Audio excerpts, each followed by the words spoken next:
As you may be digging out from last night's snowfall, the final totals were pretty impressive. Rockford Airport, nearly 7.5 inches of snowfall. That's the first time in 30 years that we've seen 6+ inches of snow on this date or later. So, a pretty impressive streak broken as last night. In fact, the last time we saw 6 inches or more within one day, that was way back in 2018. The last time that we had that occur was about double that, though, 11.7 inches on November 25th, 2018. The last night's snowfall combined with this morning's was more snow than the month of December and February recently combined. This is getting us into one of the snowiest Marches since 2016. We'll have to see if we keep climbing the ladder from there when it comes to snow totals. You can see that around the region, roughly 4 to 7 inches of snowfall, just like what we were calling for this area, at least within this stretch of the state line. There were some impressive totals to the south, too. Dixon definitely into this heavier territory, which was a bit outside of our range, so we weren't perfect across the board, but still, majority of our area lined up right with our forecast with those impressive totals, and we're going to add on to that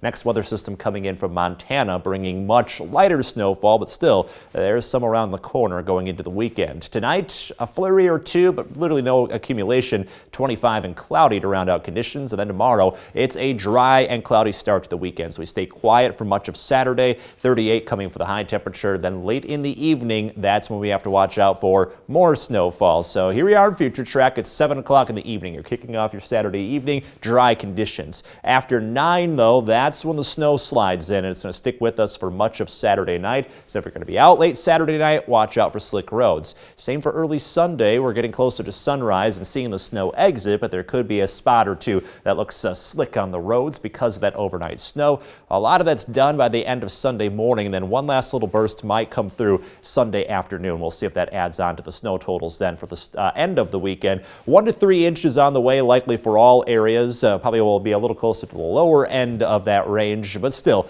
a couple more inches ahead. So watch out for slick spots again Saturday night and into Sunday morning.